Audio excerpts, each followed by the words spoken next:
Today is May 24th, 2021, and we are resuming our meeting, and I will read the public charge. The Board of Commissioners asks its members and citizens to conduct themselves in a respectful, courteous manner, both with the board and fellow citizens. At any time, should any member of the board or any citizen fail to observe this public charge, the chair will ask the offending person to leave the meeting until that individual regains personal control. Should decorum fail to be restored, the chair will recess the meeting until such time that a genuine commitment to the public charge is observed. If you will say the Pledge of Allegiance along with me. I pledge allegiance to the flag of the United States of America and to the republic to which it stands, one nation, under God, indivisible, with liberty and justice for all. So I'd like to ask Commissioners, are there any agenda adjustments at this time?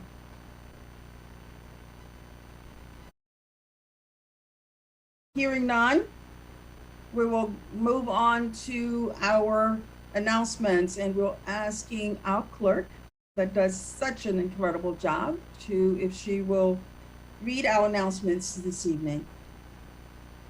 Good evening, Commissioners. The announcements for the May 24th regular session meeting are as follows.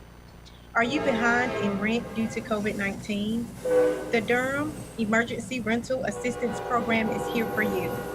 Please visit www.durham.erap.dconc.gov to learn the requirements and to apply today. If you have questions, please call 919-560-8000 and select option 7. Emergency Broadband Benefit Program. Do you need help paying for high-speed internet? The Federal Communication Commission has created this program that provides a temporary discount on monthly broadband bills for qualifying low-income households. Please visit www.getemergencybroadband.org for more details, and a list will also be shared online of those qualifications for that program. Memorial Day events for DECO Veteran Services. Join Durham County Veteran Services for a virtual Memorial Day ceremony for the National Day of Mourning on Monday, May 31st. The remembrance will be shown on Durham Television Network at 8 a.m.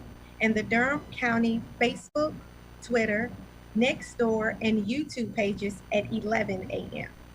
Everyone is also invited to place a flag provided at the War Memorial in front of the Administrative 1 building located at 200 East Main Street from 11 a.m. to 1 p.m. on Memorial Day. More information, please visit dconc.gov. COVID-19 vaccinations, appointment, and walk-in hours.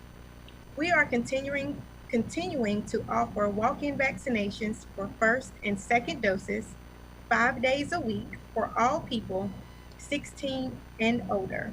Moderna, Pfizer, and Johnson & Johnson vaccines are being offered as supply permits. Walk-in hours are Mondays, Wednesdays, Thursdays, and Fridays, 9 a.m. until 4 p.m., and on Tuesdays, 9 a.m. until 6 p.m. We also continue scheduling appointments at 919-560-HELP. Those numbers are 4357 for anyone interested in scheduling in advance. That concludes the announcements for tonight's meeting. Thank you, Monica. Any other announcements from commissioners? Commissioner Jacobs?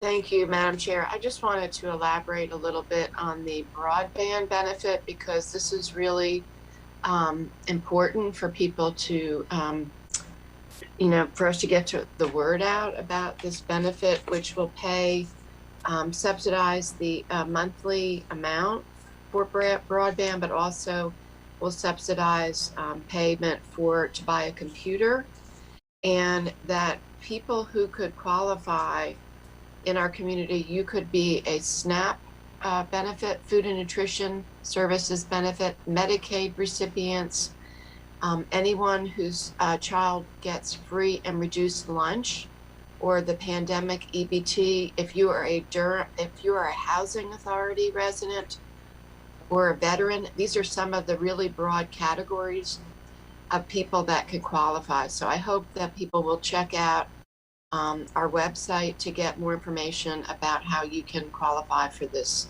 benefit for broadband. Okay, other announcements? I have a couple. I have one here about Employee Appreciation Week. I don't think that was announced, was it, No, Monica? So we always want to take the opportunity to appreciate our employees. And this is Employee Appreciation Week. It's going to be virtual from May 24th through May 28th. And Human Resources is hosting Employee Appreciation Week to recognize employees who make our organization a great place to live, grow, and thrive. And as we continue to face the challenges of COVID-19, we want to take this opportunity to focus on our employees and their families' well-being with work-life balance in the forefront of the events. With that in mind, the events during this week are in collaboration with other DCO departments and are to encourage every employees' inclusion of families and work events, and to just have fun, excuse me. So there is a link to my DCO for employees to click on, and as always, we appreciate all of the contributions from all of our employees. The other thing that I just want to mention, and that lays heavy on my heart, that there have been 13 cities across the country that have had mass shootings. We pray that it does not come to our community. It's been close. It's in Virginia and South Carolina. We're not immune to it.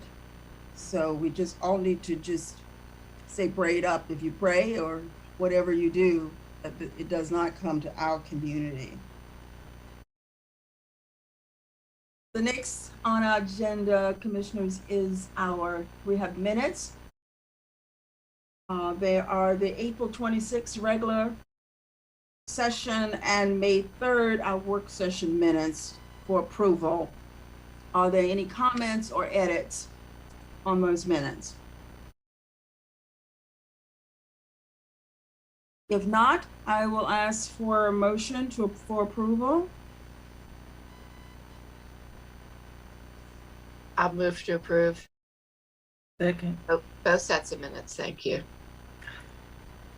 Been moved by Commissioner Jacobs, second by Commissioner Burns. I second the approval of both sets of minutes. Okay, both. So it's been moved by Commissioner Jacobs, second by Commissioner Burns.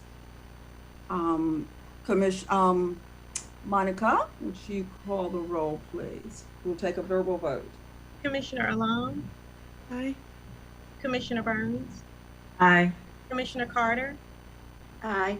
Vice Chair Jacobs, Aye. Chair Howerton. Aye. Approved 5-0. The next are our ceremonial items. Commissioner, we have one ceremonial item on this agenda tonight. And that's 210319, introduction of our new county food security coordinator, Mary Oxendine. The board is requested to meet the new county food security coordinator and welcome her to Durham County government. We have Donna Rewald, County Extension Director, on the line to introduce Mary. So I welcome Mary to speak as well if she'd like to. Thank you, Chair Howerton. We are very excited to be here tonight to introduce our new and first, I will say, County Food Security Coordinator. I would like to first give credit both to the community members, particularly those from End Hunger Durham and other organizations that raised the need for greater county and public collaboration around food security issues. COVID has certainly highlighted and exacerbated existing food insecurity in our community and has shown us many of the gaps, and this position will be a key element to addressing the food insecurity that existed in our community before and will exist long after COVID is gone. So we're really grateful for that. The role is to address county-wide and community-wide efforts around food access and food policy. We're very excited. After a couple of goes at trying to find a good fit of a person, we found Mary. Mary Oxendine joined us just in April, and she already feels like she's a member of the family. The position is embedded at Cooperative Extension. While it is a county-wide position, we're providing that support. Mary is a North Carolina native. She's also a member of the Lumbee and Tuscarora tribes. She has over 12 years of experience planning, developing and implementing health promotion, disease prevention programs. She has expertise in qualitative research methods and managing large-scale, multi-year complex projects. She has studied food insecurity in low-income and Latinx communities and has supported the congressionally appointed National Commission on Hunger. She also has lived experience with food insecurity. She has a Bachelor of Arts in Public Policy from UNC Chapel Hill, and she's currently finishing a Master of Science in Nutrition at Meredith College. And we are really excited to have Mary here with us, and I'd love for her to say a few things about herself and the work. Thanks so much, Donna.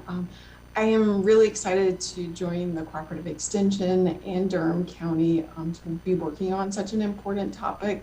And I greatly appreciate the commissioners for creating this position and creating this opportunity to really systemically address food insecurity in Durham. This is a really key pivotal point in time, and as Donna mentioned, food insecurity didn't start with COVID. It has been exacerbated, and we'll be dealing with the ramifications of that for a while, and we'll be sharing more about that in the coming months. Using a human-centered design process, we have been developing strong relationships internally and externally with partners to deeply understand the issues that individuals and families are facing. And we'll be using a community-rooted approach and racial equity lens to build a team to design an equitable, sustainable food system for Durham County. And I am very excited and look forward to continuing a dialogue with you as we move ahead. Thank you, Mary, and welcome. One of the things that we took as the president of the State Association of North Carolina took across the state was we talk about our children thriving. Children cannot thrive if the parents are not thriving. And if they don't have the necessary food and shelter, they cannot thrive. So thank you for coming to us. Commissioners, comments? Okay, Commissioner Jacobs. Thank you, Madam Chair. And Mary, I'm so excited to meet you. We've heard that you were hired, but I was waiting for the moment where we would get to meet you at least virtually, and I look forward to meeting you in person. I'm so excited to have you on board. We actually funded your position in the, I think it was the 1920 budget, so it's taken us a while to get here, but our board recognized that we really needed somebody like you to really help us do exactly what it sounds like you're doing. You're going to help us to really look, assess what's happening and design a food system in Durham that can meet the needs of everyone in our community. And I don't think you could be here at a better time, coming in on the pandemic and building on the amazing efforts that Donna and so many people in our community have been involved with. I just posted something on my own social media today about the Feed Durham effort. There's just been so many people in our community who have stepped up in so many ways, but we know that we need a systemic approach, which I know you're going to help us with. So again, look forward to hearing your recommendations. Please let us know how we can support you. Welcome, and I look forward to meeting you in person. Other comments from commissioners? That's quick. Commissioner Carter? I'll try to be fast, but I also wanted to express my pleasure and welcome to Mary, and wanted to let you all know that I participated in the Cooperative Extension Wishing Tree, and my wish was for healthy food for all, food justice in Durham, and I mentioned that we're going to be able to work together to get there because we have hired Mary Oxendine. So I just want to thank you and say welcome. Thank you. Thank you. All right. So again, welcome. Commissioner Mary. Hamilton, Thanks. mine is quick. Oh, I've had my hand up. I apologize. I didn't. It's see okay. that. I'm on gallery view. It's fine. Yeah. Mrs. Oxendine, I do want to echo the sentiments of my colleagues, but I also want to go back to something that was in your citation. And I think Donna, for the point of brevity, didn't skate over it on purpose, but just so we can get through it. I think number one, go heels. So that's number one. Number two, I imagine you're a Southeastern North Carolina girl.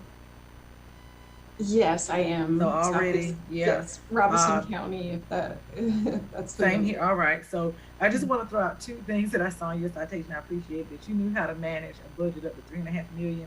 I think as we see further funding coming down for food insecurity, we need somebody who understands the budget oversight process, and the fact that also in your citation that you understood inclusivity and equity. One of the things, and I won't say disappointed, it's been more curious, because I know how hard Donna works. I know how hard some other folks work. But I even said this during a working session earlier this year. There are so many religious institutions that provide food banks that are just not looped into the county. Some of it is it's not by design. It's just they're not looped in. What I'm looking forward to is you building that ecosystem for us. Because we do see a lot of food wasted. We do see a lot of, especially again when the pandemic hit, because what people wanted to do, everybody wanted to give food to somebody, and there was no strategy behind it. So I look forward to supporting you in that endeavor. I look forward to I know every day I go to work, there are 2 churches I pass on Tuesday or Thursday. They're giving out food, and when I stop, they're not linked. They are now. They were never linked to anything that the county did. And so as we find those opportunities, we want to share. And if you see spaces where you think we could be more supportive, or perhaps as you are new, at least to this role, where we could connect you, I invite you to reach out to us so that we can do that. Thank you so much. I appreciate that. Okay. Commissioner Lum? Thank you, Chair Howerton. Mary, I just want to congratulate you on your new role and welcome to the team. I'm really excited. I've gotten to work with Donna a little bit around food insecurity and connecting some nonprofits that I've worked with in Durham, and I'm excited to continue this work now with you. And if there's any way that I can be supportive or the rest of this board, never hesitate to reach out. I think it's such a vital role, and I'm grateful that the last board saw the importance to create this position and to be able to bring you on. Thank you. Thank you. So you have it from all the commissioners. So don't hesitate to ask. Thank you, Mary. You so much. I appreciate all your support. You're welcome. So commissioners, we're at our consent agenda. We have 5 consent items on the agenda, and if the commissioners would like to pull any of the items for discussion to place at the end of the meeting, please let me know. And I will ask our interim manager, Hager, that she would like to go through the list of consent items with commissioners. Sure. Good evening, commissioners. As Evening. Chair Howard and Chair, we have 5 consent items. Item number 21-0299, approval of budget ordinance amendment to recognize $100,000 from North Carolina Biotechnology Center for a local economic development award and to disperse the funds to Braille Inc.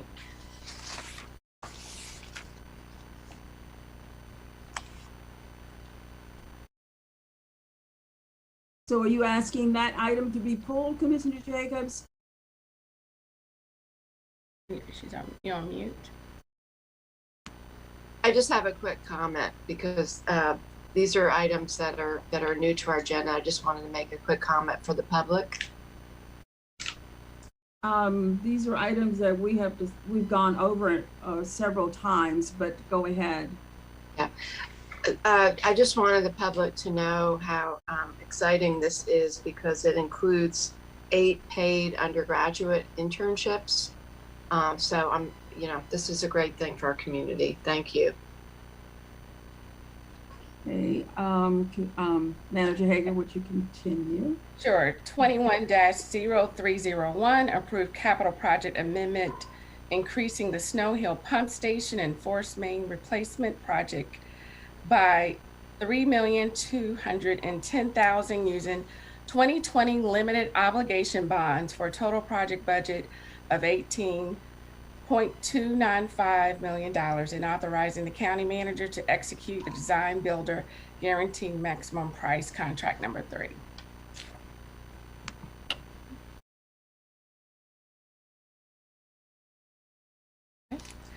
Let's see. Number 3 is 21-035 budget ordinance amendment to recognize $13,733 on behalf of the NC State Extension North Carolina Farm School of Cooperative Extension to operate the regional North Carolina Farm School program in Durham County through 2022. Okay. And number 4 is 21-0308, property tax releases and refunds for April 2021. And number 5 is 21-0313, execution of architectural services agreement with Vines Architecture, Inc. for the analysis and conceptual studies for the former DSS Main Street facility project. Thank you, Interim Manager Hager. If there are no other comments, I will entertain a motion for approval. I make a motion that we approve the consent agenda items, Madam Chair. Second. Was that Carter? Yes, I seconded. Thank you. It has been moved by Commissioner Burns and second by Commissioner Carter to approve the consent items. I will ask the clerk to call the roll, please. Commissioner Alam, Aye. Commissioner Burns, Aye. Commissioner Carter, Aye. Vice Chair Jacobs, Aye. and Chair Howerton. Aye. Consent agenda approved 5-0. The next, we have public hearing. 21-0311 is a public hearing approval, Palmer Way renaming. The board is requested to close the public hearing that was considered at the May 10th regular session meeting and consider a motion. So at this time, I will ask the clerk if there are any comments received, any emails. Chair Howerton, we did not receive any emails or comments for that particular item, which closed on May the 11th. Thank you. If there are no comments and from commissioners, I will entertain a motion for approval. I move that we approve the street renaming case SN21000001, changing the street name from Palmer Way to Alexandria Way. Second.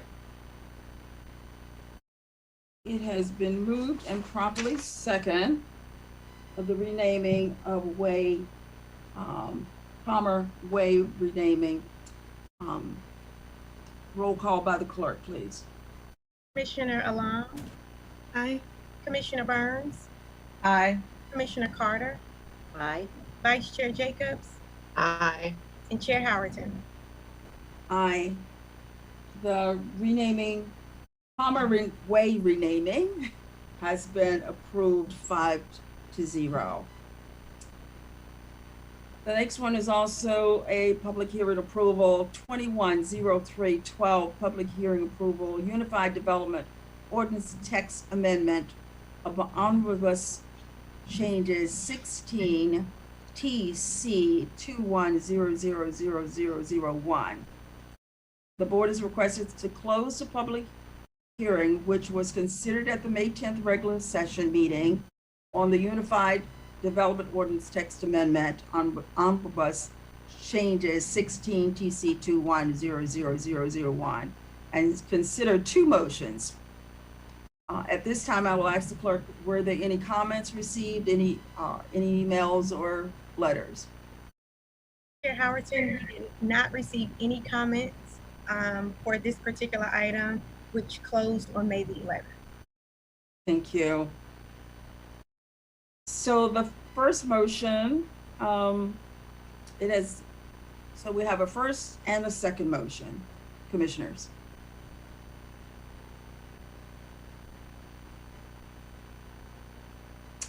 I need a first motion. Okay, so for the first motion, Madam Chair, I can knock it out. No one has it in front of them. The first motion is I move to adopt an ordinance amending the Unified Development Ordinance, incorporating revisions to Article 1, General, Article 3, Applications of Permits, Article 5, Use Regulations, Article 6, District Intensity Standards, Article 7, Design Standards, Article 8, Environmental Protection, Article 9, Landscaping and Buffering, Article 10, Parking and Loading, Article 11, Sign Standards, Article 12, Infrastructure and Public Infrastructure, Article 16, Design Districts, and Article 17, Definition. Okay, and I need a second. So moved. Okay, it's been moved and second, and I will ask the clerk to call the roll. Commissioner Alam, Aye. Commissioner Burns, Aye. Commissioner Carter, Aye. Vice Chair Jacobs, Aye. Chair Howerton. Aye. Been approved 5-0, and then there's a second motion as well. Madam Chair, I move to adopt the appropriate statement of consistency pursuant to North Carolina General Statute 160D-605. Thank you, and I need a second. Seconded. Commissioner so it's been moved and properly second. I take a verbal vote. Commissioner Alam, Aye. Commissioner Burns, Aye. Commissioner Carter, Aye. Vice Chair Jacobs, Aye. Chair Howerton. Aye. It's approved 5-0. The next item is 21-0300. It's a public hearing allocating economic development funds to Carcinogen Therapeutic. So the board is requested to hold a public hearing to consider allocating a total of $1 million to Carcinogen Therapeutics and authorize the interim manager to enter into preliminary negotiations and execute an agreement with the company. Andy Miracle is our Economic Development Officer on the call to speak on this matter. Good evening, Chair Howerton. Can you hear me all right? I can hear you, and I see Great. George there as well. Great, thank you.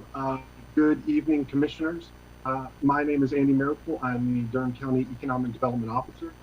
The board is requested to hold a public hearing to consider allocating a total of $1 million to CarsGen Therapeutics and authorize the county manager or interim county manager to enter into preliminary negotiations and execute an agreement with the company. CarsGen, which specializes in CAR T-cell therapy research and production, will locate in Durham, creating 200 jobs and investing $157 million. CarsGen Therapeutics is a clinical stage biotechnology company specializing in what's known as chimeric antigen receptor or CAR T-cell therapy, which is a new type of therapy that engages people's immune systems in a new way. The therapeutic approach can yield medicines for various human cancers, including leukemia, lymphoma, and solid tumors. The company's project will establish a clinical early-stage commercial manufacturing facility, and then later a commercial manufacturing facility that will eventually produce FDA-approved cell therapies. With approval of the award, CarsGen has agreed to make reasonable efforts to participate in several workforce partnerships that include engagement with Durham Public Schools Career and Technical Education, Durham Technical Community College, North Carolina Central University, and NC Works Career Center Durham. Please find additional project details in the briefing sheet attached to the agenda item. That includes specific commitments towards college-level internships, DPS-CT activities, job fairs, and diversity purchasing. We look forward to helping facilitate these partnerships in a successful manner.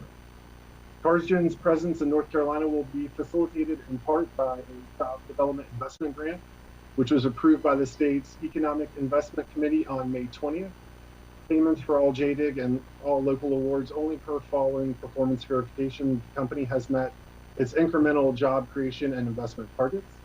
The anticipated revenue that the project will generate is at least twice the size of the proposed local award, and payment to the company occurs only after the annual verification of jobs and investment criteria starting in 2021. Staff is recommending that the county provide $1 million in economic development investment funds to CarsGen Therapeutics, subject to performance goals being met by the company related to timing and amount of investment, employment creation, and maintenance of the created jobs, as well as partnership engagement criteria. This public hearing has been advertised as required by law. That concludes my comments, and I will note that we do have a representative from the company joining us tonight to make comments, and I can introduce that individual when you are ready. Thank you. Thank you. Okay, commissioners, are there any questions for staff before we open up the public hearing? Commissioner Burns. I saw the announcement. I just want to always say to Andy Miracle, thank you for continuing to work out miracles solo. Hopefully we will be able to give you the support that we've all advocated for.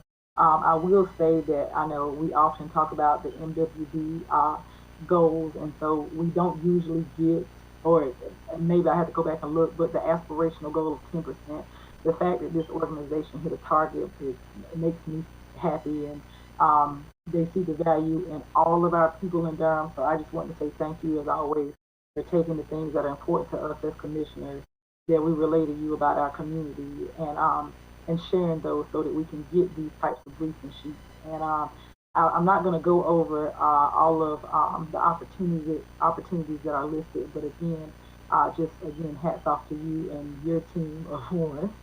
And I look forward to seeing where this goes. Thank you. Thank you, Commissioner Burns. Other commissioners? Commissioner Jacobs? Similar to Commissioner Burns, I don't really have a question. I just have a comment that I want to echo my colleague, that I'm really excited about what is being proposed here. We're just so fortunate that we keep having our life sciences sector grow, and it's just want to, I'm excited about this company that is offering something that could really be life-changing for so many people.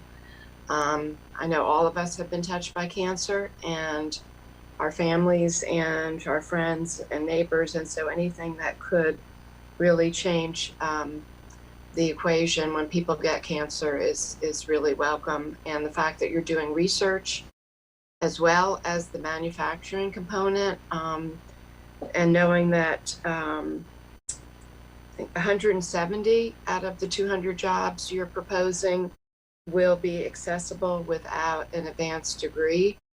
And as Commissioner Burns noted, the aspirational goal is setting a new standard for us. Thank you. And also the minimum of 2 paid internships per year at Durham Tech for 7 years.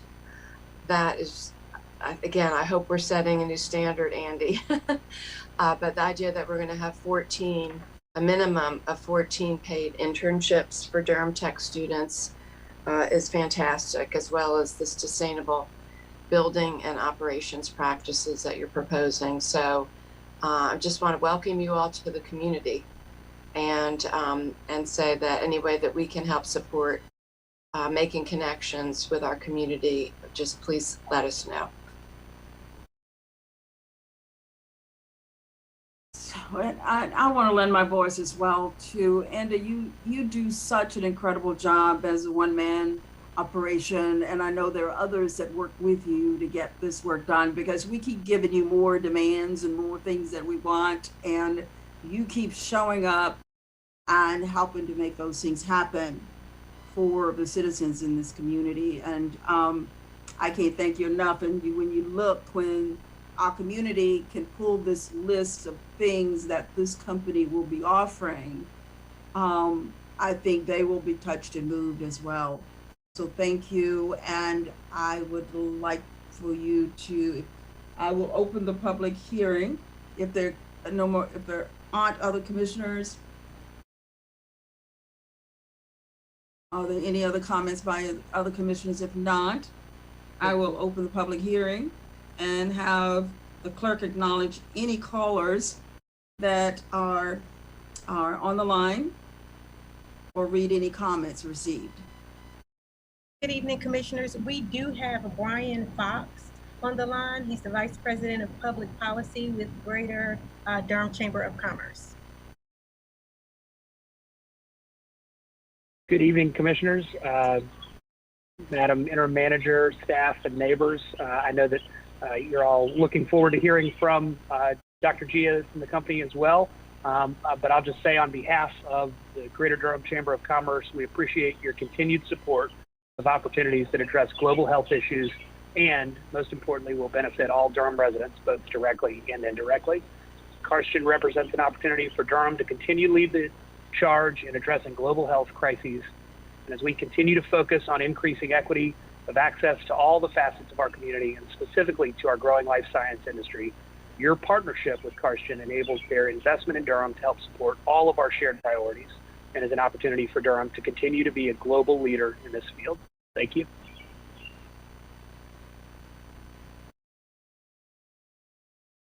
Thank you. And Andy, would you like to introduce your guest?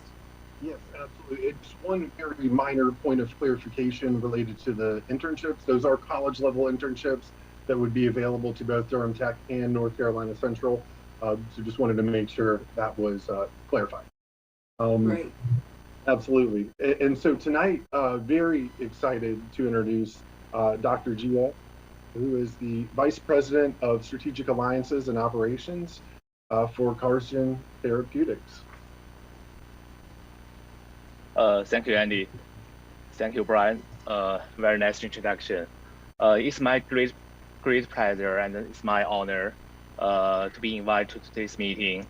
So first, I would like to take the opportunity to appreciate the strong support we received from the local community. Especially, I just heard our commissioners and your comments on this project that make me so excited. So my name is Jia Jia. I'm Vice President of Karsten Therapeutics. I oversee the company operations and the strategic alliance in the United States.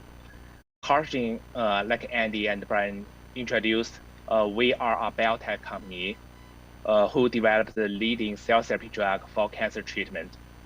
So we try to develop our life change, just like Commissioner mentioned, the life-changing drug, try to make cancer curable. That means that we try to make cancer free. Instead of our traditional way to control the cancer, we want to help cancer patients and their family back to normal. That is, we always hear in these days, we want to back to normal. So that is our vision and our mission we try to achieve. I believe the local community support will help Karshin quickly move forward with our innovation and our advanced technology in both R&D and manufacturing. And the North Carolina will become the new home of Karshin, and we try to make more investment into the local community in collaboration with the local college, community college, state college, and also other companies and organizations in this neighborhood. So we believe Karshin will grow with the local community together, and we will happy to provide more job opportunities to the new students and internships that will make the community strong. And we believe Karshin is strong and cannot be stand alone without the community. So I know we have other topics we need to go through in today's public hearing. So I just want to summarize my today's presentation. I truly appreciate all the support we received from the local community, including county, city, and state. We are looking forward to working with you together. Thank you again. Thank you so much. And one of the things that we see from all of the things that you are offering to the community and from the interaction with Andy about this project is that you are offering to become a part of the community.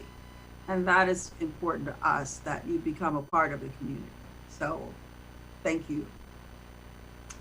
Any questions or comments from any of the commissioners?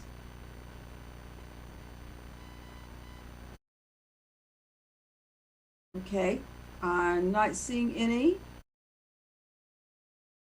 So,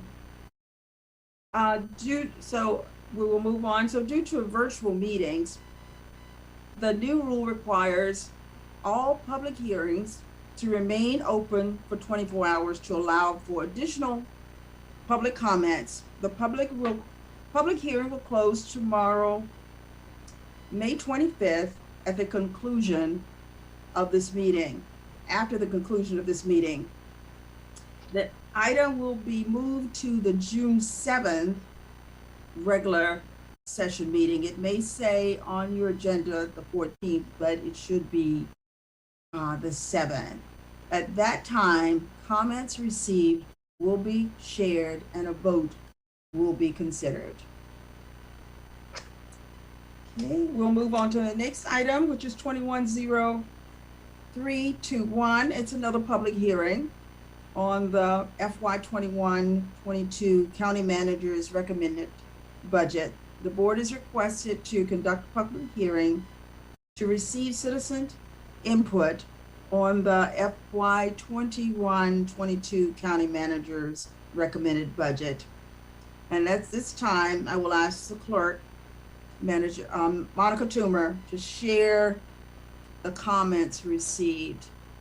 And you know, it's we usually have lots of people in front of us. Tonight we have emails and letters, and it's different than having all of our citizens come in and talk to us. But Monica gets to talk to us tonight on their behalf. Good evening, commissioners, interim manager Hager, general managers, and the public. I will be reading to you guys the comments that were received beginning on Friday, May the 20th, I believe it is, May the 20th, through Sunday, May the 23rd at 2 p.m. In light of the time and the number of comments received, I will be reading some summarized statements, but I would like to share that all comments have been emailed to the commissioners, the interim county manager, as well as our general managers and our budget director. The verbatim comments will be posted to our Durham County website on the commissioners page under BOCC minutes. And the comments will also be placed in our regular session meeting minutes, once they are approved by our board. We did receive a total of 133 comments via email. I will begin with our first comment from the Durham People's Alliance.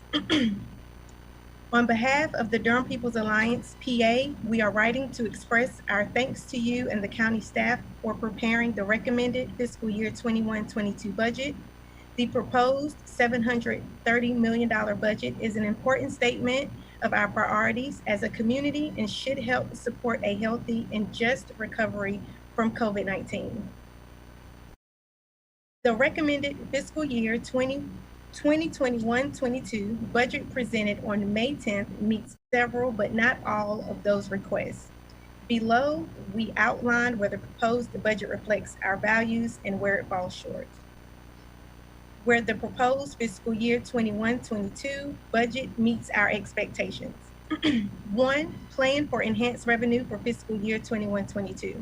As our community begins the process of recovering from the public health emergency and economic slump caused by the COVID-19 pandemic, we wholeheartedly support the proposed 1 cent general fund property tax rate increase that will enable important investments in the health and prosperity of our community.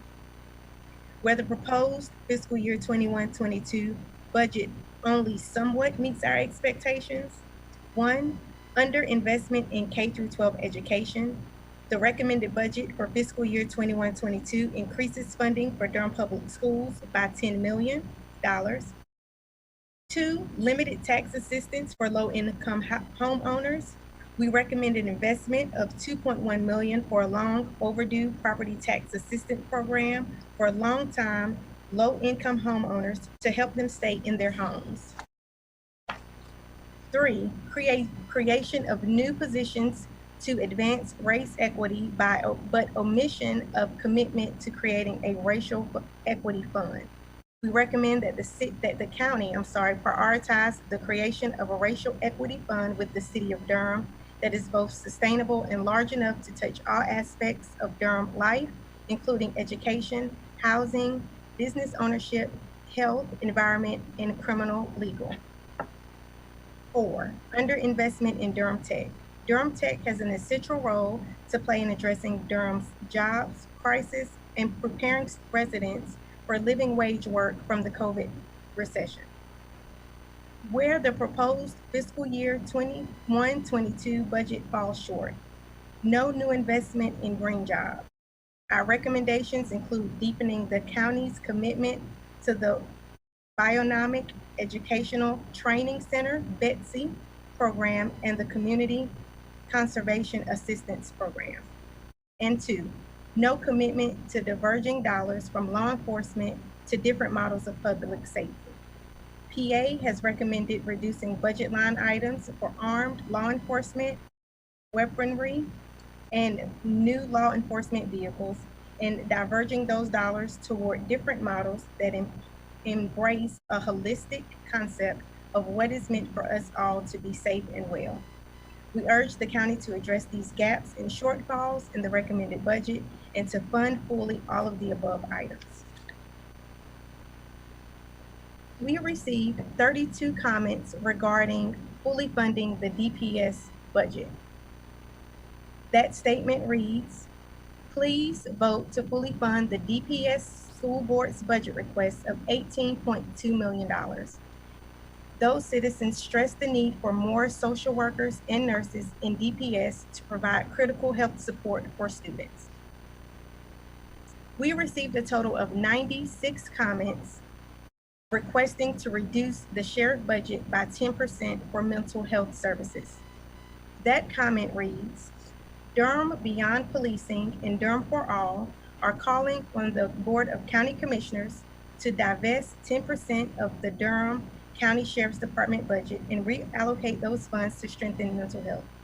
We know, based on hundreds of conversations we've had with community residents through phone banking and the years of organizing we've been doing in Durham, that robust mental health care is a priority for our communities.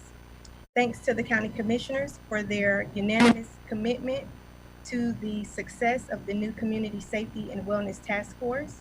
We hear your expressed willingness to move away from policing in jails and invest in human needs. We hear your expressed eagerness to strengthen mental health and develop compassionate, effective, preventative solutions to harm and violence. This is long-term work, and there are immediate steps that can be taken to reallocate resources to where they are urgently needed. Now is an excellent time to divest from the sheriff's budget. In describing the jail, the sheriff's office states that it houses approximately 400 detainees, but the department's graph shows that the average daily population was only 308 in fiscal year 21 and only 356 in fiscal year 20. The sheriff's office does not discuss if any cost savings have resulted. In fact, the budget includes an unspecified amount of additional overtime funding for the detention center. Now is a critical time to meaningfully invest in mental health access for Durham residents, behavioral health urgent care, the Recovery Response Center, the 24-hour mobile crisis unit, and Lincoln Community Health Center would all benefit from increased public investment. In the upcoming budget work sessions, we are counting on you to advocate for 10% from the Durham County Sheriff's Department budget and reallocating those funds to strengthen mental health. Comment was received from Larissa Seibel. Thank you very much for funding property tax grants for very low income homeowners. Thank you for funding emergency rental assistance to prevent evictions. And thank you for building affordable housing downtown. I hope you will continue to fund these essential housing programs. Please fund more access transit for people with disabilities, seniors, and other low-income residents of Durham. Access is not able to meet the needs of people who need transit to dialysis and other essential medical services. People are waiting to be scheduled for rides to dialysis. Others have been too late for appointment. We need more vans, people, and facilities to meet the needs of people in Durham. We also received a letter which was signed by 36 Durham residents, 10 non-Durham residents, and 1 anonymous person from the Immersion for Spanish Language Acquisition, ISLA, who wholeheartedly supports Durham Public Schools' current budget request of $18.2 million. We are writing to support Durham Public Schools' proposed budget because it pays attention to the whole child, helps remedy current students and family needs, and is tied to the mission, vision, and work we're currently doing. However, by not providing the fully funded budget, we jeopardize the access students at DPS deserve and have not received for decades.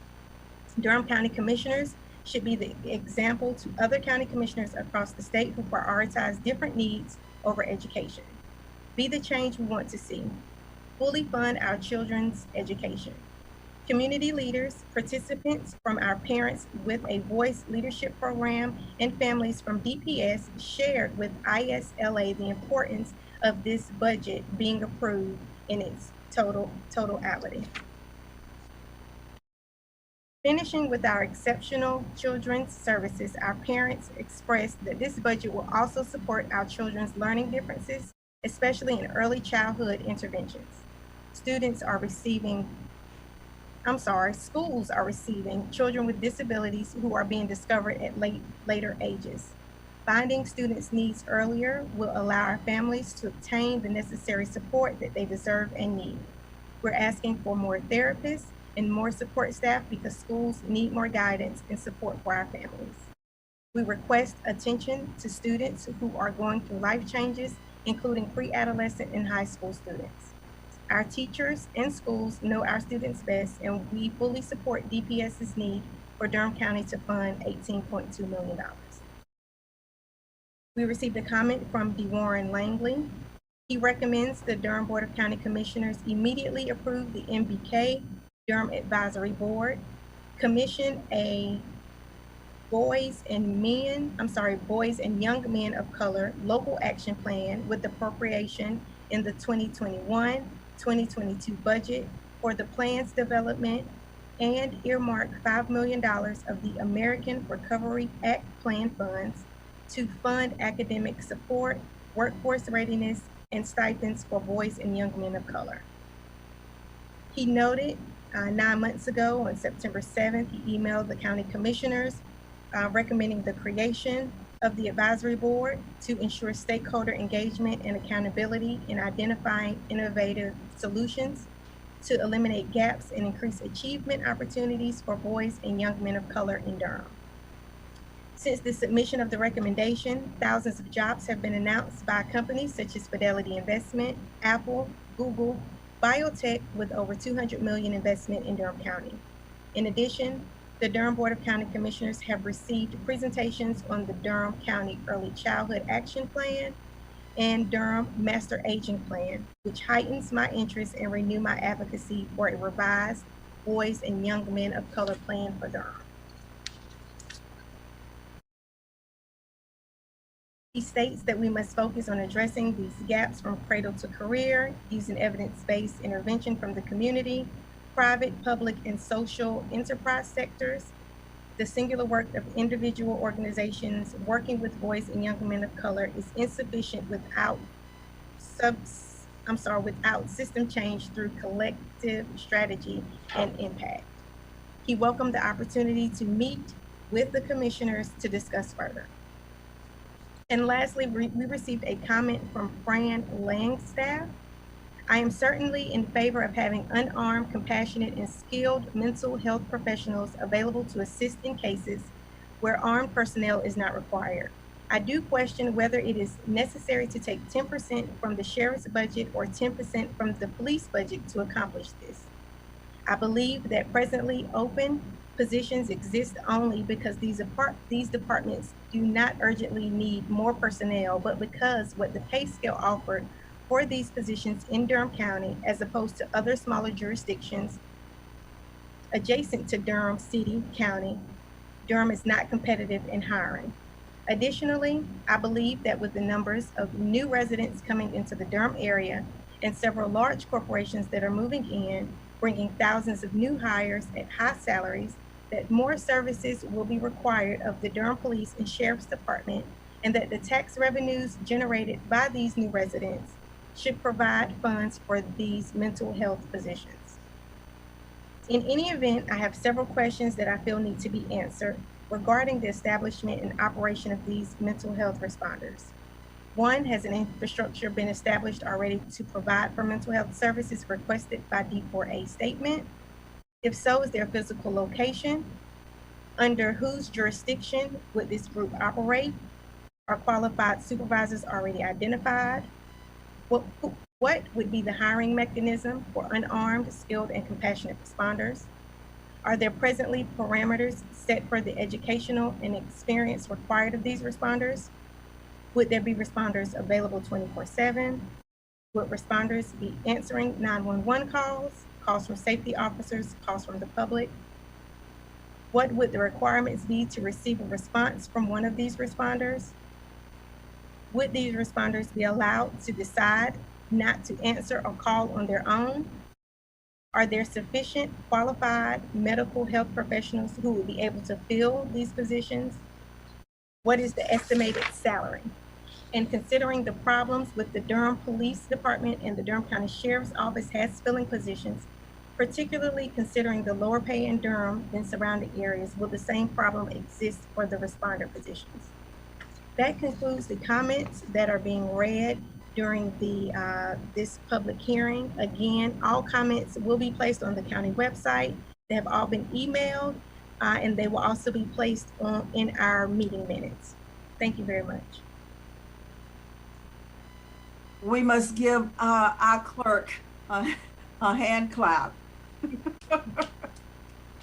Thank Mara, you. that's extraordinary that you were able to do that within the allotted time. So thank you for putting all that together.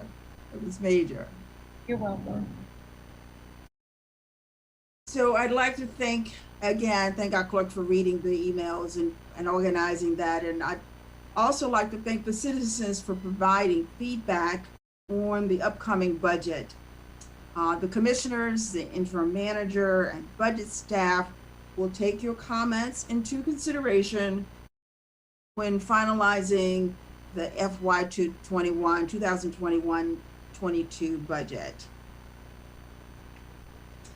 So our next item, commissioners, 210-318, Durham County Public Health Focus Update on COVID-19 Crisis. So the board requests a public health focus update by none other than our public health director. We are so pleased, as always, to have you with us, and you are one hardworking director, along with all of your department and supporters. So I will turn it over to you. Good evening, Madam Chair, fellow commissioners, interim County Manager Hager, Attorney Darby, general managers, and the citizens of Durham County. I greet you again on behalf of the hardworking men and women of Durham County Public Health who have been extremely busy with vaccinations. This weekend is a testimony to our wherewithal. We had 4 signature events going on around the same time, and it was all aimed at vaccinating families and our precious babies in Durham Public Schools. So I tip my hat to Durham Public Schools, Chapel Hill Pediatrics, War for Life, and everybody else who had a direct hand, to include Latin 19, in helping us to pull off a successful event. I am going to do my best to share my screen and be very brief because I certainly know you have a lot to cover.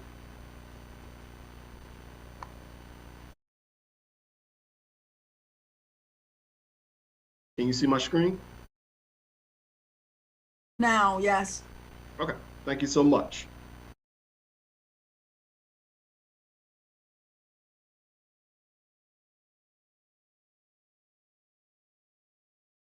I'm trying to advance. Okay. There we go. Thank you for your patience. Again, our strategy remains the same. You know, again, we're moving away from the 3 W's and G, which is wear your mask, wait 6 feet apart, and wash your hands, and most importantly, get vaccinated. And now we're just moving into a strategy to where we're saying now is the time to vax up or mask up. That is a new slogan coming from the North Carolina Department of Health and Human Services. You heard it here first. The time is now. Again, vaccines still plentiful, and we still encourage everyone under the sound of my voice to mask up if you so desire. Our statistics remain very, very good.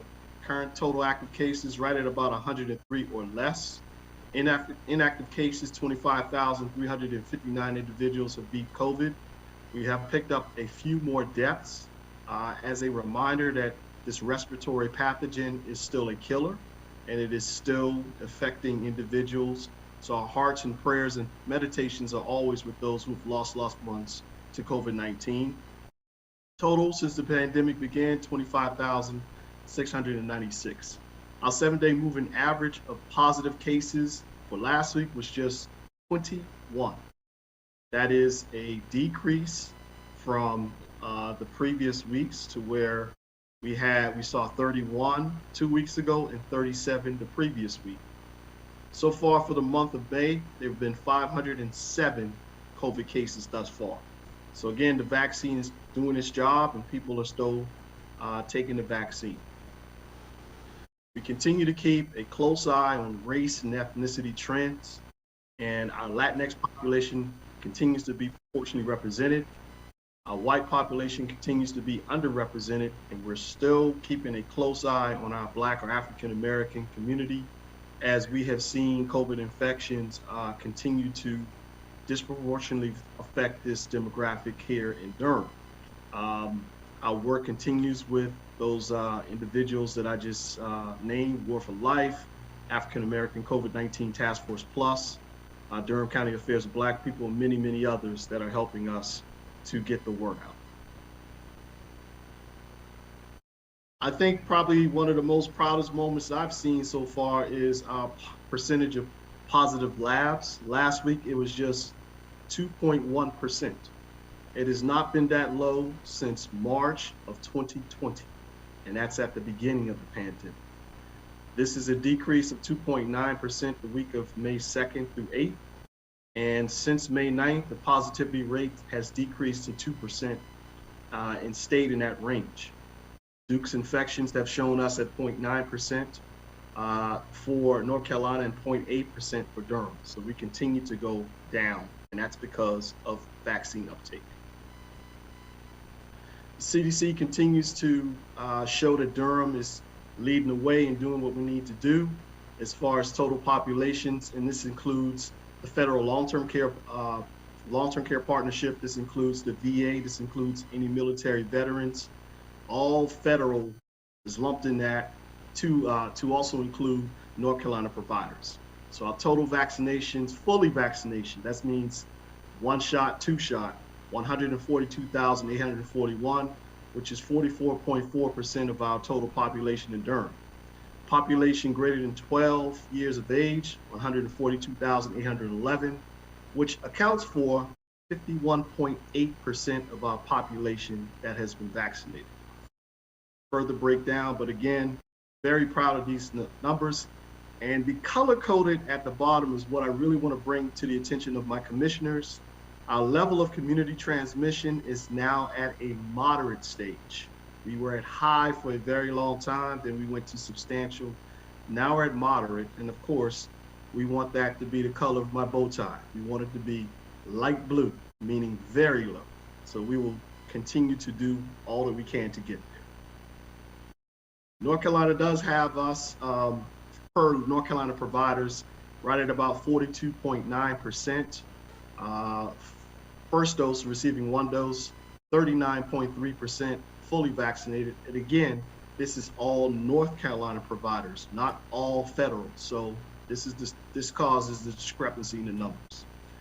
So thankful for our County PIO, Deborah Craig Ray, who provided a nice little reminder that there are certain counties that are certainly struggling. She provided a CNN article that I read last night that showed that Onslow County is really struggling.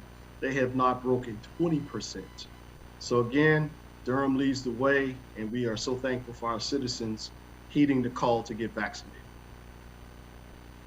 So far, 264,492 vaccinations have been performed through May 23rd, 2021.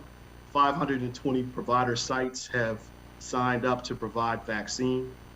Of the white population, 51% have been received at least one dose, 53% have been fully vaccinated.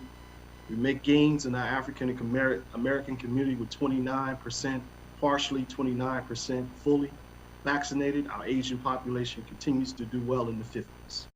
Our Latinx population are definitely heeding the call, and they are getting vaccinated in large numbers, with 30% of our Latinx residents having partially vaccinated and 26% being fully vaccinated. And as a reminder, they only represent 14% of Durham's entire population. 13,887 Hispanic or Latinx residents have been vaccinated, many of which were vaccinated at Saturday's multiple activities.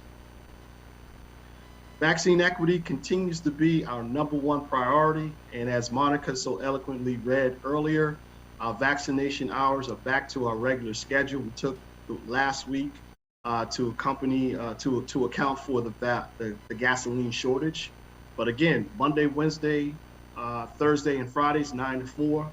Tuesdays extended hours from 9 a.m. to 6 p.m.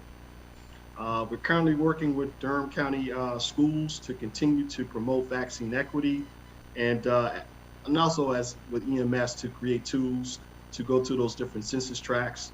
And of course, I want to make it a point that we did participate in a vaccination event in Bahama at Mount Calvary Baptist Church. We had a great opportunity to go up there last Friday from 3 to 6 and do vaccinations. We vaccinated, as of course, at Hillside High School and Githens Middle School this past weekend. And we also were at Master Cuts Barbershop. That was the first time we were able to really kind of leverage barbershops as a way to do some vaccinations. See a little typo there. We have several vaccination events set for every single weekend in the month of June. So we will remain busy for the foreseeable future. In terms of EOC updates, even though we don't necessarily have an EOC anymore, there's really been no change. Homeless is still preparing to see what the new normal is going to be in terms of their work. Community paramedics are still working hard to ensure that they're able to get vaccinated. DSS has continued their work with ERAP and food security. Again, we're so delighted to have Mary Oxendine on board. I personally thought that we hit a home run. Especially you can't go wrong with a young lady from Robinson County. That's just my point of personal privilege, I'll say that. But we're delighted to have her, and we look forward to working with her in public health. Commissioners, that concludes my presentation for the time being. Be more than happy to answer the questions you may have. Thank you, as always, Rod. You do such an extraordinary job. We appreciate it, presenting this information. And I can tell you some of the residents in the community are so appreciative of the PowerPoint slides so that they can see the numbers.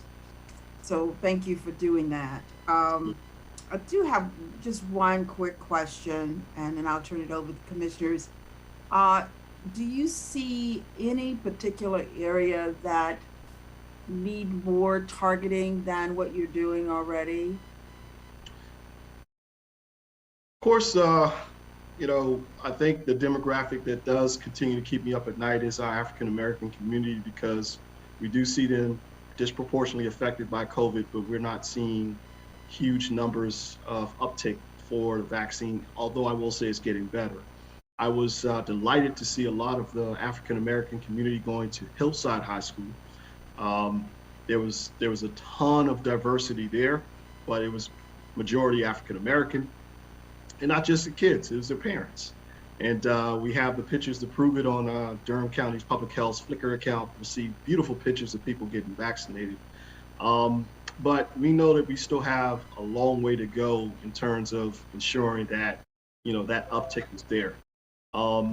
We are delighted to be working with the state. The state has, you know, again, prepared themselves to provide us with assets to work with these census tracts that have a high social vulnerability index. I have a meeting at noon tomorrow with a new individual who's going to take over from the young lady who was really instrumental in helping us with COVID-19 testing. Now they're turning their attention to COVID-19 vaccinations. So as I've said to the commissioners and to the community so many times before, I'm committed to doing whatever it takes to make sure that Durham has the best. Thank you. Commissioners, comments, questions? Commissioner Jacobs, then Commissioner Burns. Thank you. And Rod, it's so great to hear about, I love the new slogan, Vax Up or Mask Up. And that, you know, the focus now being on families, this being a family thing. And I do feel that kids are going to help get our adults to come in and feel comfortable. And even though I know that everyone is doing their best and with all of these, the outreach and everything, but I do feel like we really have to zero in on the disparity related to our Latinx and our Black residents. And I know we're going to hear back, I guess, on maybe at our next meeting on the mayor's proposal or maybe your proposal on getting out and, you know, hitting the pavement or whatever we need to do, whatever you know, whatever it Right. takes, right? Indeed, and And yeah, we're excited about it. Again, you know, we know that that's another tool in our toolbox to help us out. But make no mistake about it, I enjoyed seeing the personnel inside the red back on the bull shirt T-shirts, polo shirts at every single one of our events. Big shout out to La Familia and Reverend Edgar Vigario, who had his staff out there. Those are our community health workers. Those are our community ambassadors, and they've already been doing what they've been doing throughout the entire pandemic, in addition to our staff at public health. But again, every bit helps. You know, give the same way there was an all hands on deck approach to vaccine development, needs to be an all hands on deck approach to getting the vaccine out to the community. right. And I don't know also, so I mean, I can say personally, I'm committed to, you know, if we need to expand our community health workers or whatever we need to do, because we need to make sure that everybody gets vaccinated, and we won't rest until it's done. Indeed. And I just didn't know also there, you know, I'm reading about all these incentive programs that different communities are doing. Has there been any discussion of you know, paying people to get vaccinated, whatever? There have been some incentives, and thank you so much for bringing that up, Madam Chair, Madam Vice Chair. The state has plans to discuss that maybe within the next week and a half to 2 weeks. I was on a large county high impact call this morning to which that question came up, and some state representatives did say that there's some incentives coming up. But again, you know, we don't wait on the state. We have done a couple of incentives ourselves, particularly at the barbershop and Master Cuts. On Saturday, we were offering gift cards for those individuals who signed up to get vaccinated, and it was not from the federal funds, it was from local funds. Make sure I'm very specific when I say that. But that was definitely one incentive that allowed people to do it. And Commissioner Lum, we did the same thing in Bahama when we went to Mount Calvary Baptist Church. We did also offer food vouchers and gift cards for those individuals who signed up, and we had a nice crowd. So it's working. Thank you. Commissioner Burns. Thank you, as always, Rod. I have a bunch of things, but I'm gonna move expeditiously. One, I just want to thank you for putting up that slide that did a breakdown of age as opposed to an aggregate. You and I have had many long conversations about these fake numbers that organizations have been putting up that do not give an accurate picture based on age, race, and it really puts us at a disadvantage. And so hopefully some of these really bad proposals that we continue to get over and over again, now that our elected officials as well as the public can see what the real numbers look like, we can move past this very real false narrative.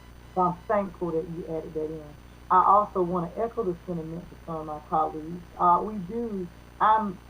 I've said this once before, and I feel like I'm a broken record, but I'm going to say these two things again.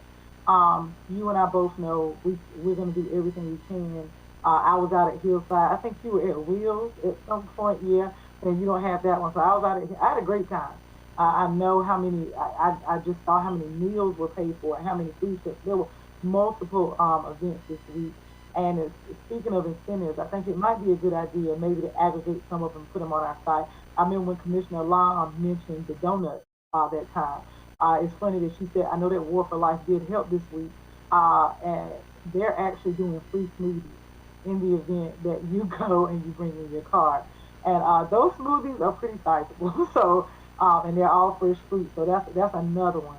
I would also throw out there, as we seek to work intergovernmentally on some of these proposals, many of us in this community know that we have community health workers and we have community-based organizations who have been doing this work selflessly, and they are one of the real reasons outside of the work that you, Joanne, and some of the rest of us do that is really getting butts in the seats and making people come.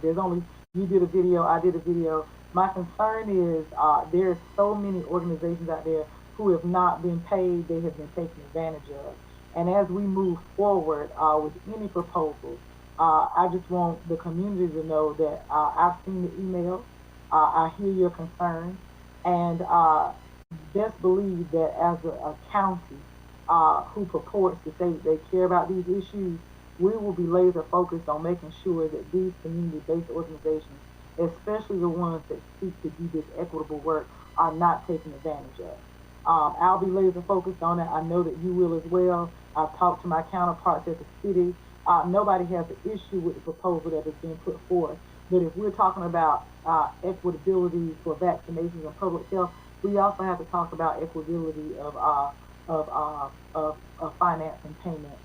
So I'm hopeful that as these proposals continue to come through, that we can make sure that we're doing right by some of these people who have really stepped up for over a year to put their names, their reputations, and their organizations on the line to make sure that everybody is vaccinated. And I look forward to working with you in that effort.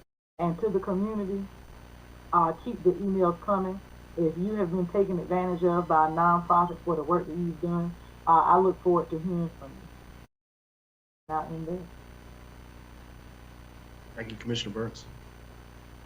Okay. Any other comments from commissioners? Seeing none. Madam Chair. In hands. Commissioner Long. Thank you, Madam Chair. As always, thank you, Director Jenkins. I just want to point out, I actually received, I was speaking to some teachers this week and just want to highlight how excited they were about their students being able to be vaccinated. And they were sharing with me how this is one of the first times they've ever seen their students excited to be getting shots. And so thank you to you and your team and the state for doing an amazing job of communicating out to kids why it's so important to roll up your sleeves and get vaccinated. So I just wanted to highlight that. Thank you so much, and it's been great to see them conducting interviews and doing TikTok videos and just really getting their and not by peer pressure, but just just good advertising and using themselves as examples of if I can do it, you can do it as well. So the overall goal is to make sure that we can get back to school and having normal school year. That's everyone's goal. So excellent work with Dr. Mabenga, Dr. Monk, and Hardy, and all the rest of them. We've been really hard at it to make sure that we can get everyone vaccinated. Okay, so Rod, again, thank you so much, and please convey our appreciation to your staff. Absolutely. Thank you, Madam Chair. All right, thank you. Okay, we will move on to 21-0330. This is a Durham County Board of Elections space request. So the board is requested to approve a feasibility study dedicated to finding a 40,000 to 50,000 square foot continuous facility for the Durham County Board of Election prior to 2024. We have Derek Bose here from the Board of Election and Don Baxton. Hi, Don. Hello, commissioners. Member at Space Request co-chair on the call to discuss these items. Great to see you both. Thank you for having us.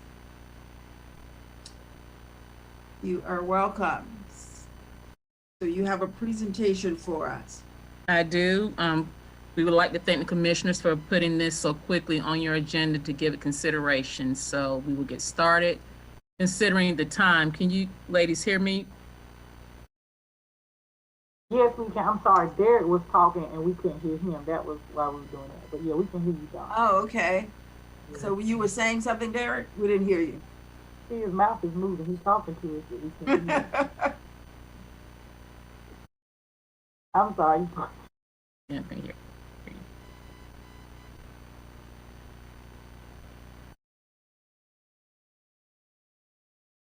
We still don't hear you.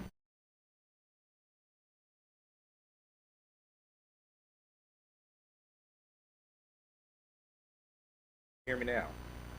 I'll hear you now. That was So challenging. there you go. Well, thank you, Madam Chair, Commissioners, General Manager, or excuse me, Manager Hager. I'll go ahead and pull up the presentation for Ms. Baxter.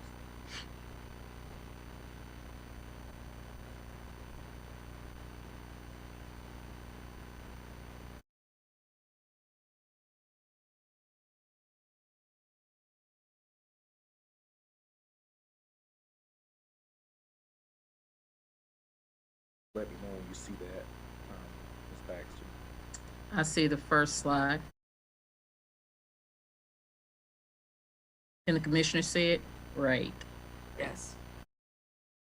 All righty, so pursuant to Article 4 of Chapter 163 of the North Carolina General Statutes, we have listed for you on this slide all of the functions, just so you can get a feel of all that we do in preparation for area election and to keep the Board of Elections functioning. So we are responsible for voter registration, list maintenance, G-coding, and jurisdictional maintenance, absentee voting, early voting, election day voting, candidate filing, campaign finance, voting equipment maintenance, voting equipment testing, supply inventory maintenance, polling place management, precinct official recruitment, precinct official training, precinct official assignments, ballot reconciliation and auditing, public meetings and hearings, and voter outreach and education.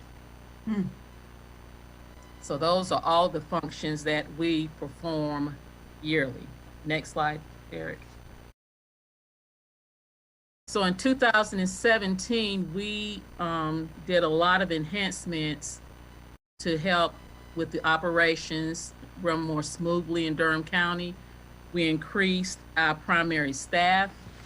We increased the facilities that had to be utilized in order to carry out effective elections here in Durham County. We increased in inventory, we increased in voter-centered resources, and by that we increased in like voter applications, find my elected official, find my polling place, find my early voting site. We did public election notification systems. We have a I voted sticker contest to have our voters engaged, where we pick the best sticker to be used for a 2 to 5 year period. And we did a hashtag stay healthy and vote campaign when we were dealing with COVID-19. We also have expanded our early voting. We at the Board of Elections believe in having a robust early voting plan, and that is what our citizens have come to expect from us. So we try to satisfy that expectation.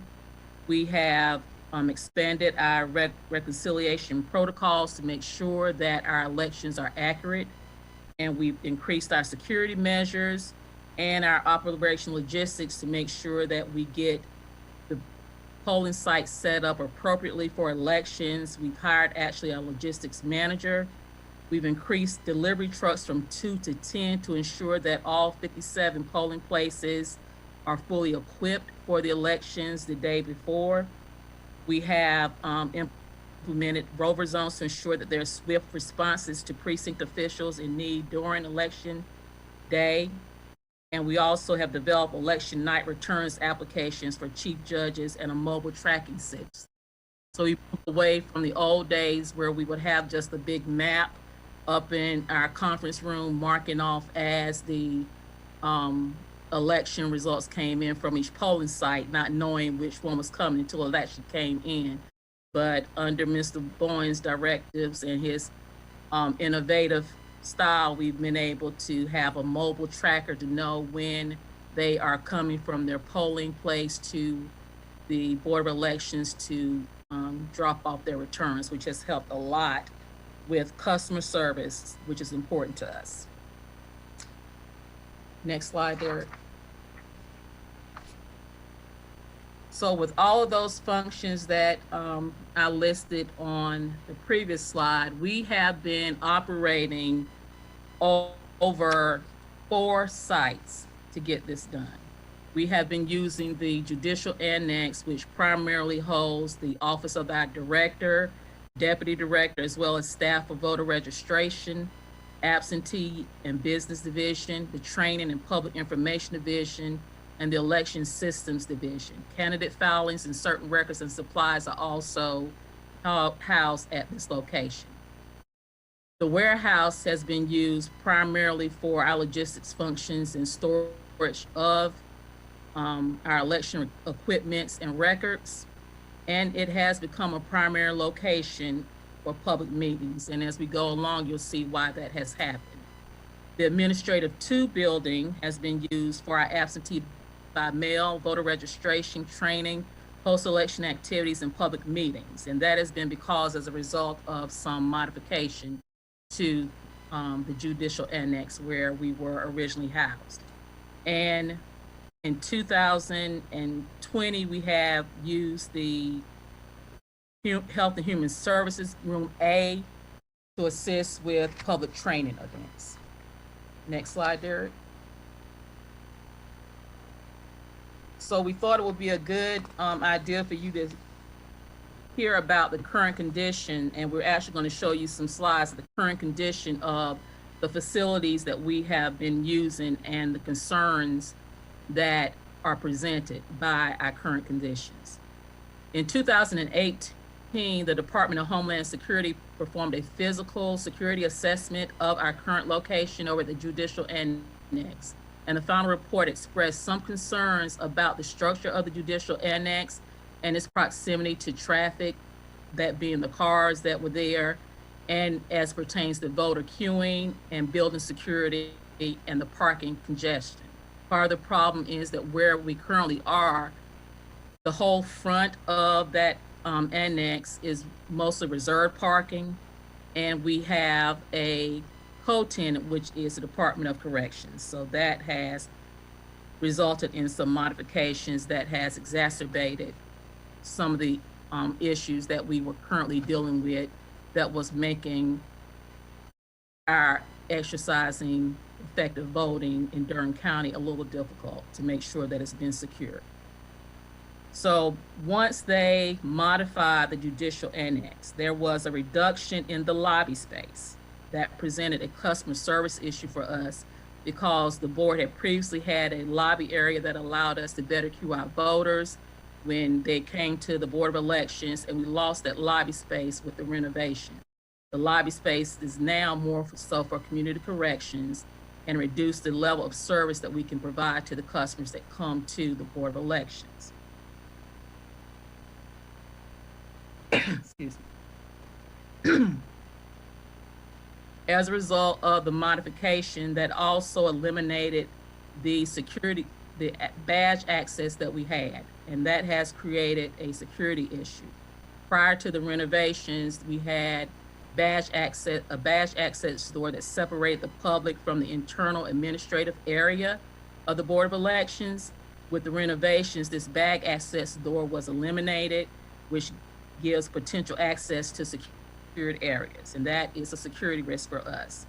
Although we have early voting for the Board of Elections moved to an alternative location, the elimination of the outer lobby and badge access door makes return virtually impossible at the judicial annex for our elections. When they also renovated the judicial annex, they installed a dividing wall in the largest conference room. And that was a conference room that we used mainly for election night and for our public meetings. They had installed a wall for fireproofing, and that caused us to go from 1,003 square feet to 749 square feet. And the 254 square feet that we lost was converted into an enclosed security closet, which exacerbated a space challenge that we were already experiencing. When they did the modification, this also presented some difficulty for the staff that was in that building because there was some pressurization issues where there was so much air pressure in the office that staff sometimes were subject to loud ringing noises within the office. They were forced to put extreme pressure on the main door to enter and exit the building because of the intense pressure issue. and they could have easily injured themselves. We are lucky that they did not, but that's not a condition that they should have to deal with in order to provide the county with secure and safe elections. We also have an issue with the warehouse. One of the biggest issues that the warehouse is not ADA accessible. So that requires an alternate access point for the board staff and the public to enter the building through a wooded area and walk through the supply area of the warehouse in order to be served if they have any disability issues. And that's not acceptable to us as a customer service issue. There is not sufficient floor spacing for us to prepare for the elections. We had to stage or set up for about 14 sites, and that required supplies for 26 feet trucks to be delivered to various polling sites. But due to the limited space, we had to perform this in the warehouse, directly near the main entrance in front of the restrooms. And we were required to equip which slows down packing and loading process, which just slows down the whole preparation process for us in terms of getting ready for the elections. And the warehouse also creates climate control issues. There have been several instances where the warehouse vendor has been required to have a contractor come look at the HVAC system at the warehouse due to climate-related issues. The excessive humidity can cause ballots to swell, making them non-readable by tabulators, which is a problem for elections that we don't want. And so to address this, the vendors had to provide dehumidifiers to assist with the humidity mitigation. And the humidity issues have caused damage to paperwork. It caused the desk in the area that the staff use to have surfaces that are slick due to the condensation, and they have experienced, they being the staff, have experienced damage to their personal items. And lastly, there have been hazardous activities by our co-occupants. There is a computer numerical control machines there, and they use these machines. The use of these machines have produced smoke that has set off the building fire alarm. And the work also produces significant noise at the times, which can affect public proceedings at that location. So another issue for us is that this warehouse is approximately 3.8 miles from the Judicial Annex building, which produces additional administrative constraints when administering elections for Durham County the way that it's used to having them administered. Next slide, Derek. So these photos show you some of the concerns that I just went over for you. You can see the Judicial Parking Annex and the limited parking that we have there. As I said, a lot of that is now reserved parking, always has been, but with the move in of community corrections, a lot of the parking space is being used by them, which cuts down on the parking space available for the public when they come to the Board of Elections to conduct business. And I also want to point out that because of that reduction in the space that we've lost at the Judicial Annex, we cannot really ever use that as a one-stop place ever. Again, because it would not be conducive and provide good customer service. So we've always had to have another location.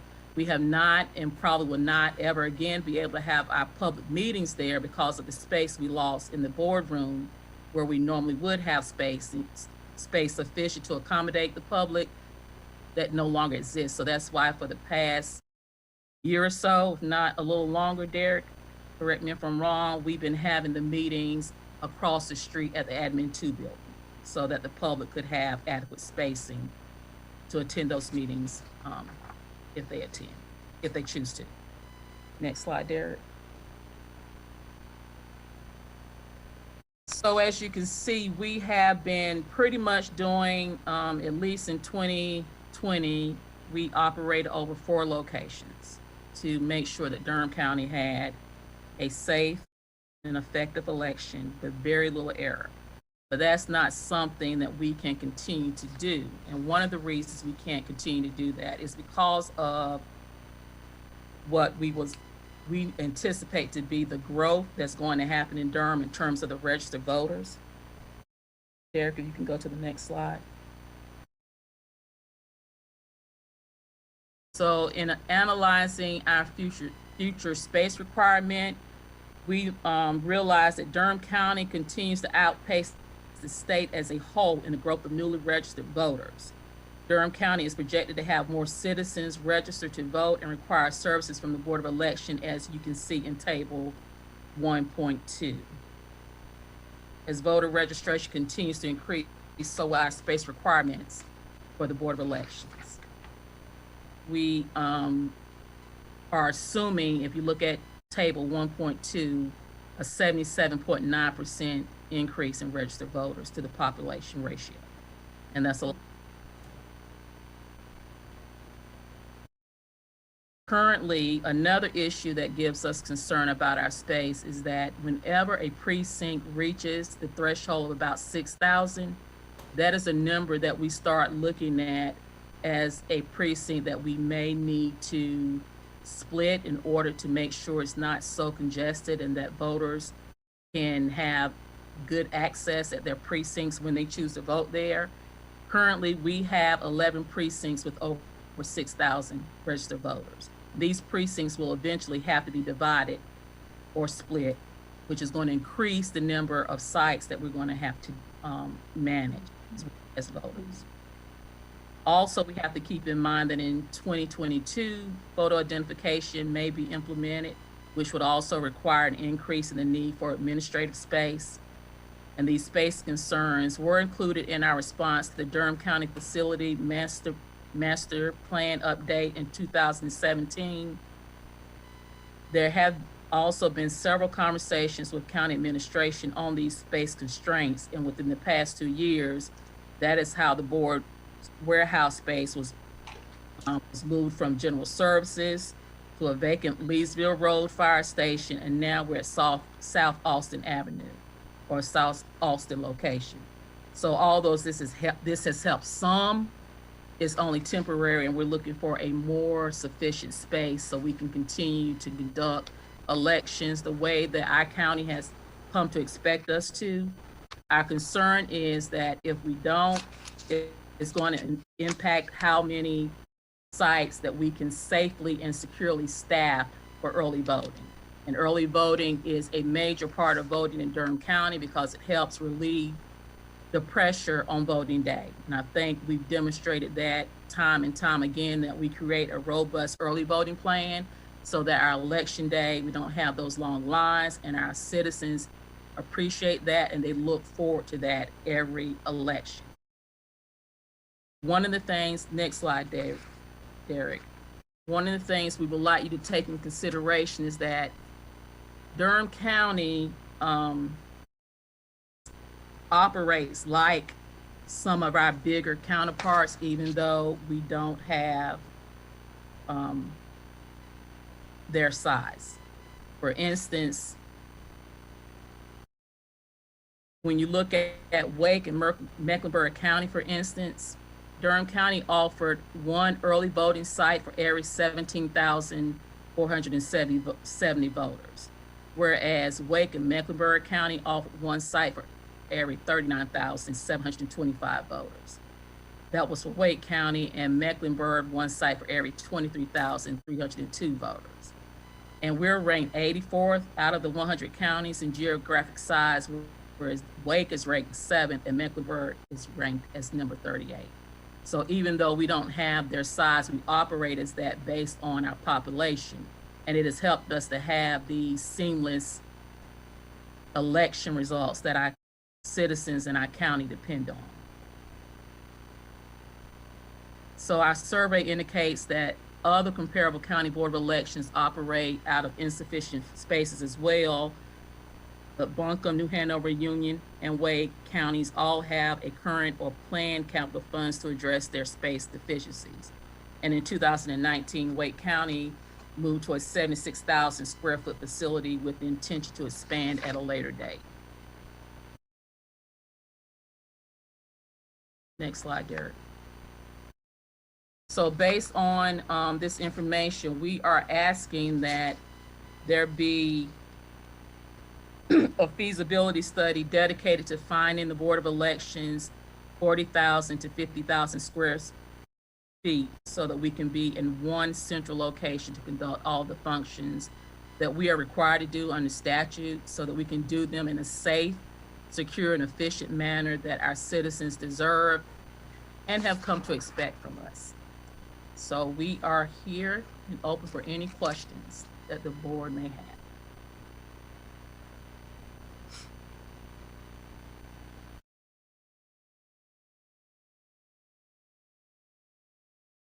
Commissioner Howard, we can't hear you. You're still muted.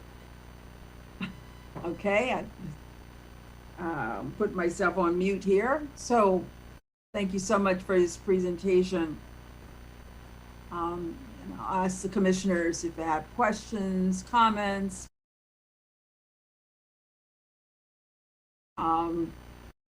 Manager Hager.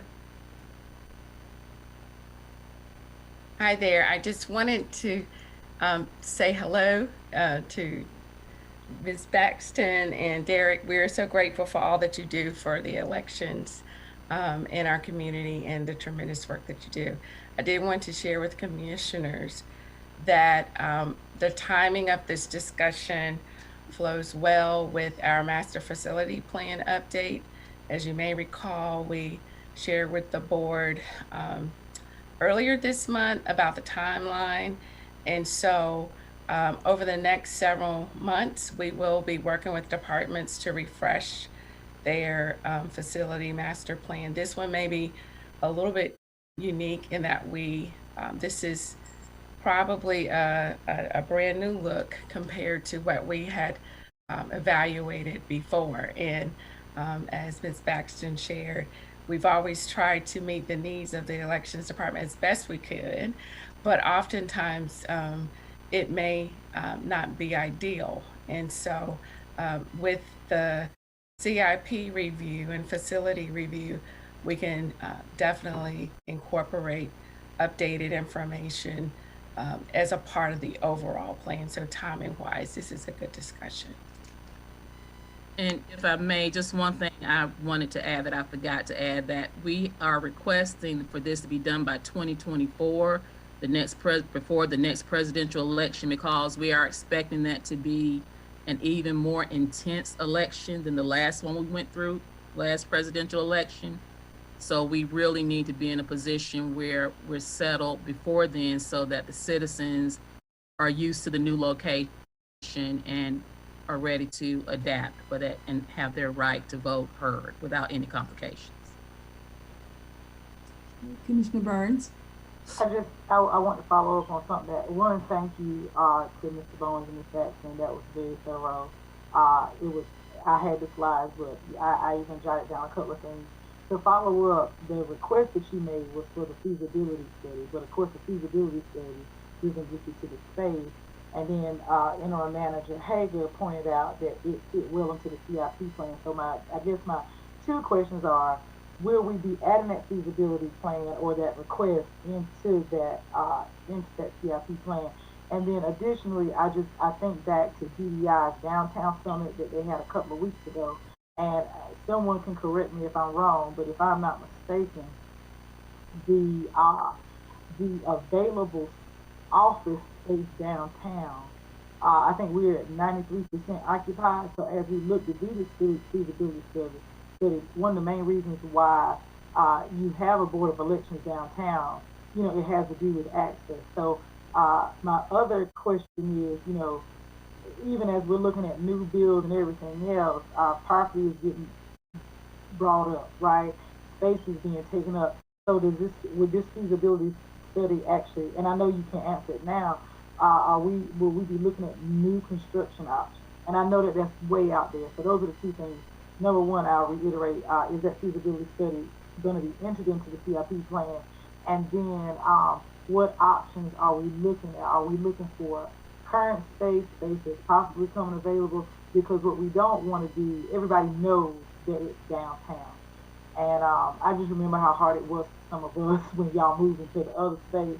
So those are just some thoughts I had. So were those questions or just? Yeah, so we'll do it again. We're gonna do it one more time. Number one, does that CIP plan include the request that Ms. Baxter made for feasibility? So that is question one.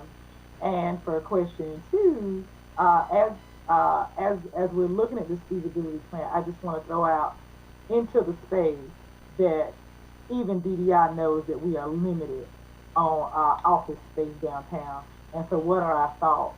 I just hope that we're thinking forward about having to find 76,000 square feet in 2024 when there is no space downtown to be had. Well, I will answer from the perspective of staff and our cycle with the CIP update. Our intent is to come to the board in September with some updated costs for the entire capital improvement plan. As you know, there are some projects that will be presented a little earlier or later because they're already on the timeline for presentation to the board. What will the facilities team will coordinate with the Board of Elections team to do a facility review and update and cost out options. To your point, we struggled when we were trying to find warehouse space, and I'm sure Ms. Baxton and Mr. Bowens can remember that. And so ideally, a facility that we could renovate would be perfect. But that may be tough. So we will explore options, and I know that we will present the most cost, the approach that's efficient, but also meets the needs of the elections. But at this juncture, I can't answer the question, but I do know it was a challenge before when we were trying to find warehouse space. So are we, Manager Hager, are we going to go ahead with voting on the feasibility study?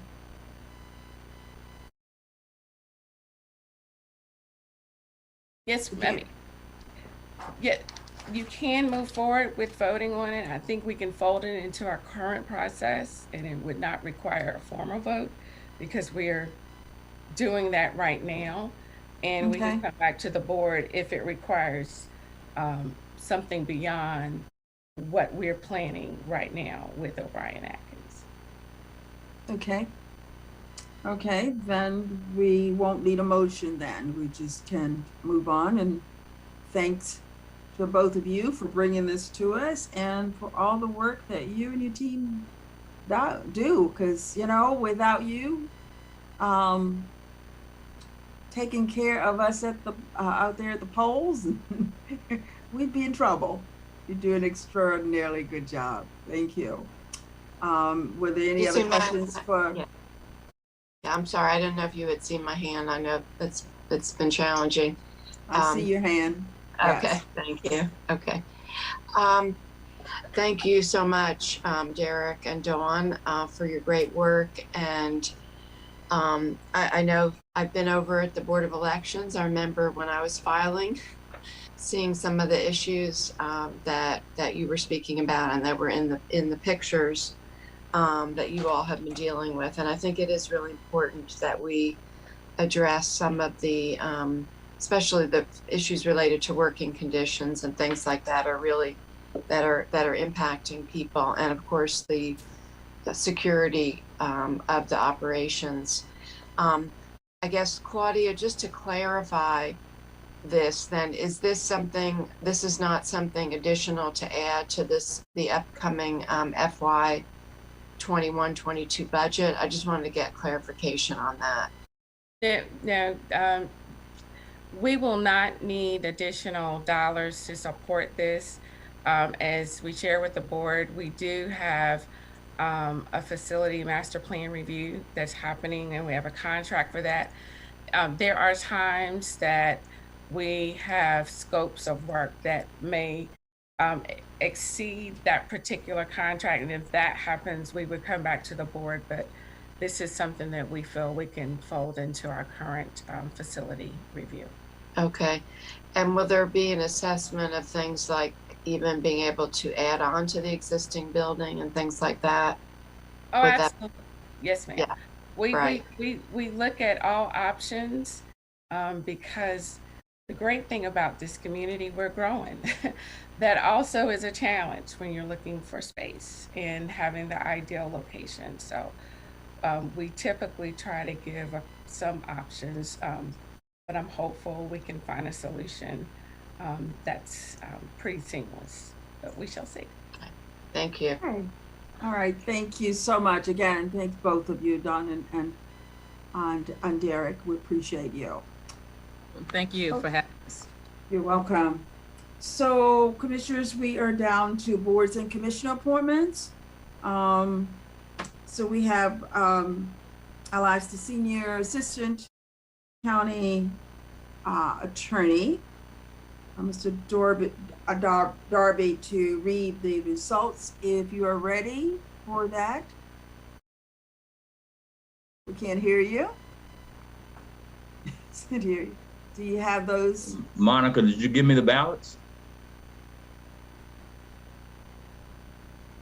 Yes, sir. They were emailed to you and I sent the text. I'm sorry. Okay, give me a minute then. How much, you got more time? Now you are the last thing on the agenda before we go into closed session. How much time do you need? I don't know how many people on the ballot. I mean, looks in the email, see what the ballots looks like.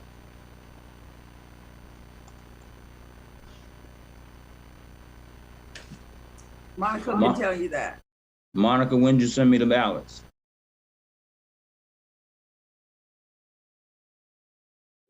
Because I'm not seeing them. Madam Chair, I propose that we can put it off until the 7th. They were emailed at 8:11.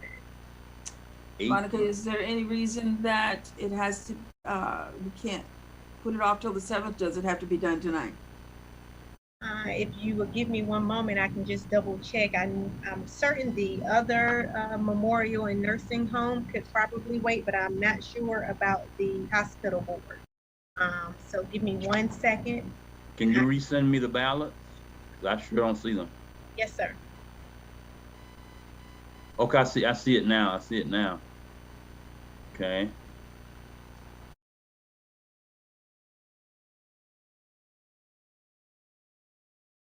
So if it's going to take you a minute, we could go ahead and do the closed session, and then you could report back after the closed session. Would that work for you? That would be fine, Madam Chair. Okay, thank you. So the board is requested to go into closed session for the following: to establish or to instruct the public body staff or negotiating agent concerning the position to be taken by or on behalf of the public body in negotiating the price and other material terms of a contract or proposed contract for the acquisition of a real property by purchase, option, exchange, or lease, or the amount or compensation and other material terms of an employment contract or proposed employment contract pursuant to GS 143-318.11A5. I will entertain a motion to go into closed session. So move, Madam Chair. Second. Oh, go ahead, Commissioner Lum. Seconded.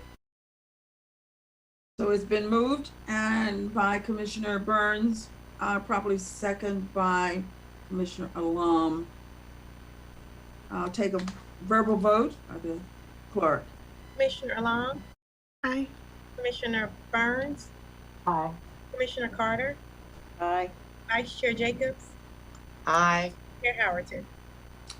Aye, it has been moved and probably second that we will go into closed session. And just before we go into closed session, I want to thank all of our residents and others for attending this verbal meeting and Callers attending the closed session are asked to join the close for useful information that will be sent out by the clerk.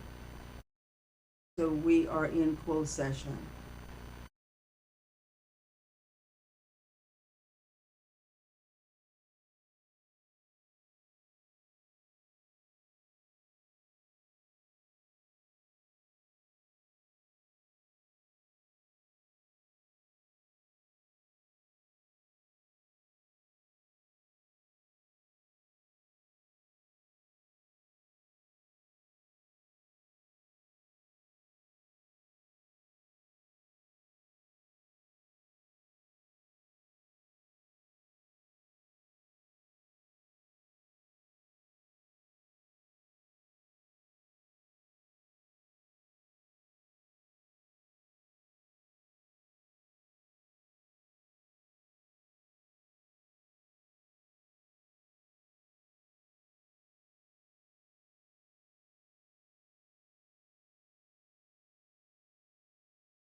So I would prefer that we wait. Y'all hear me? Yes, yes. Okay. I was just I would waiting prefer- to see if that was appropriate with Monica, with that process. I did actually speak with Tanya. There is a request for the hospital board. They do have appointments that are expiring in June, but I do believe it is the middle of June. So we may be okay with doing the appointments at our work session, suspending the rules. Thank Okay, you. all right, That good. way we'll be safe. I just got the ballot. Okay. So we met in closed session and give direction to staff. And I would entertain a motion for to adjourn. Move to adjourn, Madam Chair. Seconded. It's been moved and second.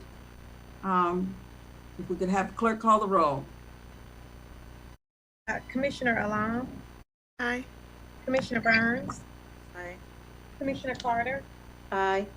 Vice Chair Jacobs, Aye. Chair Howerton. Aye, we are adjourned.